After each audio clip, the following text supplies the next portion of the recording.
Hi, I'm Dawn Guile, Maryland State Senator. Just wanted to congratulate Underwood and Associates for their award.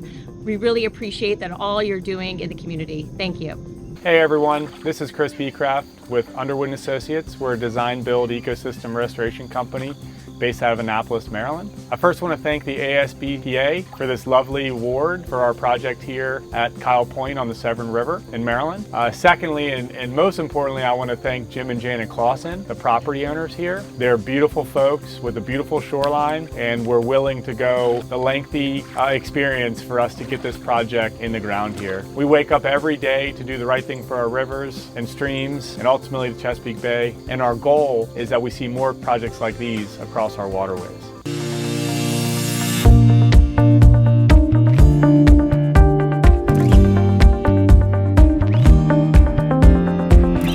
On the shores of the scenic Severn River in the Chesapeake Bay, homeowners Janet and Jim Clausen wanted to use their waterfront property to do more for the river they love. The project was actually begun because we had high cliffs which were eroding quickly and large trees were coming down. So we had to do something. Severn River is about midway up the Chesapeake Bay. It's a highly populated area between Baltimore and Annapolis. 75% of the shoreline along this river has been altered or armored, hardened to prevent erosion over the years. On part of our property, we had wooden bulkhead and stone revetment. And we knew that as the water comes down past those armored structures, that it erodes the land downriver of it, which happened to be the spit, which was protecting Fox Creek, which is a tidal pond. So it didn't make sense to go to armored structures, and we wanted, therefore, to do the living shoreline. There has been this movement to try to figure out how do we get the shoreline stabilization components that landowners need and also protect or enhance the public resource. We have a cliff face here with a lot of energy coming across, again, this 13-mile fetch across the water where winds and waves are allowed to build, and it was banging up against the bottom of the cliff face. Then as a result, it would undermine that cliff face, and a section of the land would then fall down to the base and then erode with those waves out to sea. So how do you address the erosion issue while also preventing pollution? This is called a dynamic living shoreline. Relatively new practice for shoreline stabilization that is set apart from all other methods. It employs the energies and tidewater to work for us. In the state of Maryland alone, there are more than 3,500 miles of shoreline. Before humans began to develop along waterways, shorelines were dynamic, always moving and adjusting. The 1844 Coastal Geodetic Survey, where they actually truly surveyed the entire Chesapeake Bay. You look at those old maps, and there are plenty of abatements, there's plenty of natural, I call it geomorphologies. So you go look in the 1890s, there's a massive amount of erosion that occurred in those two time periods. What's the reason? We had power boats between those periods. All of the old practices that were bent on armoring against tidewater energies had detrimental effects in almost every case to the vital living resources. So trying to restore some of those natural features that once existed here is really important so that we can provide habitat and help improve water quality. From a purely practical goal of preventing erosion, the project grew to creating habitat.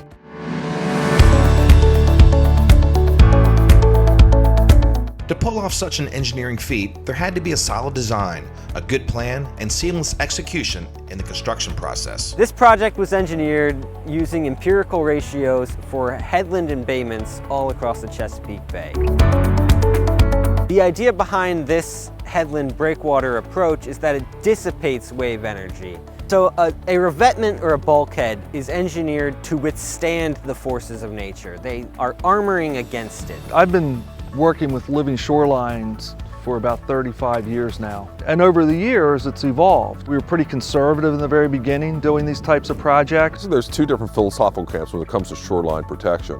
One is the defensive camp, which is building seawalls, bulkheads, and that's been practiced over time, most specifically in the United States. It's the conventional approach of, I'm gonna beat that Mother Nature. I'm just gonna armor that thing so hard that she can't possibly move it. And there's the other philosophical camp, which you actually understand the shoreline processes and working with them. But you need to define what type of environment you're working in. And once you understand what is affecting the shoreline, then you can make intelligent choices how to select a design strategy to effectively manage the shoreline.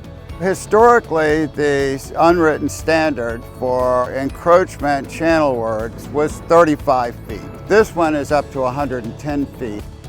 The focus on the design of these projects is on these shallow aquatic beds, and the shape of that embayment is determined by embayment ratio. Which is essentially you have two fixed points, and when the waves come in, they interact and create an embayment shape. And this is ubiquitous across the world. By building these structures out further, the gap between adjacent headlands can widen, the bays get bigger, and therefore you can protect the same amount of shoreline with less rock. One of the fears was, well, you can't design a project whereby sand is going to stay in place on the shoreline. It's just going to wash out to sea. It took a long time to get through the process, to really refine the design so that there was great confidence that this was going to work.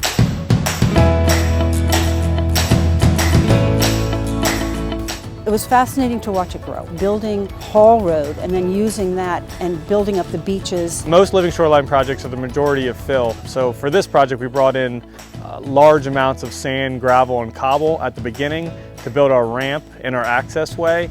The most trucks that we had on any given day was 37 trucks, I believe. And that symphony, that carousel of equipment and personnel and people all moving made that possible. We accessed from land. We did not need to use a barge. So it really minimizes the disturbance of SAV beds and underwater habitat. For the whole job, I mean, it was over 900 trucks.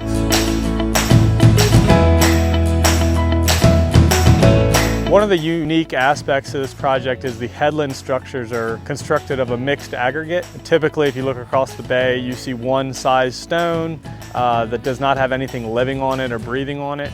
We mix boulders bigger than your vehicle. And cobble and gravel and sand. There was even an opportunity to use dredge material from a nearby town. And it's a mixed, layered aggregate so that we can create a 10-to-1 very gentle slope to allow accretion on the headland structures themselves and ultimately provide for habitat and long-term resiliency. And very carefully sculpted so that it would respond to what the river wanted.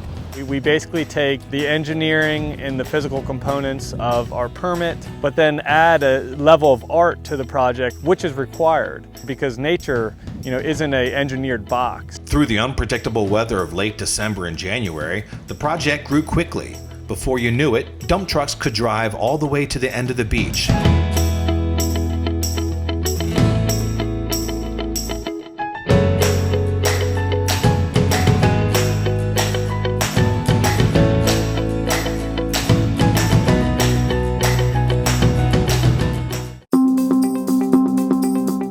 These projects ultimately do more than just help the environment. With sea level rise upon us, with larger and stronger storms, building for resiliency can save property and lives. Resiliency is going to be found in softening the shoreline and working with the wave energies. For me personally, resiliency is the ability to accommodate sea level rise. It has a dual prong. One is to protect what we own. The other is to protect what ecological services these shorelines provide.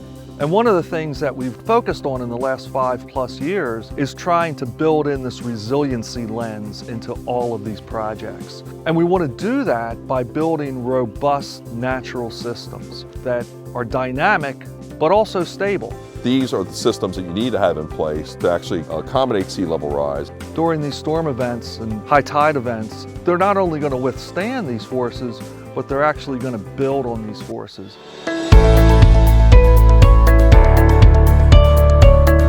In early April, a series of strong wind events showed how the project fared as the sea level rose and fell 5 feet within 2 days. It's been stress tested. The water went above the pier. The embayments have been shaped in. It's pure physics. It's called self-design principles. If you set things in the correct position in that time period and you set a trajectory forward, you make sure it trends in the right direction, similar to like raising kids. With this particular approach, this regenerative approach, we call it, it's as weak as it's going to be as we finish construction. Every day thereafter, it's getting stronger. The grasses are growing, the sand settling into the appropriate position for dynamic equilibrium. waves being allowed to run up on a shallow beach, drop their sediment load and drop their energies before slowly trickling back out. The point of living shorelines is not just that you're creating low marsh or high marsh or some arbitrary combination of the two, but preserving the range of habitats that occur in a healthy intertidal system. But I think it's going to pay off in big ways, not only for the critters and the water quality, but also for other people who want to undertake similar types of projects. We are looking forward to being here for the rest of our lives and watching the shoreline develop.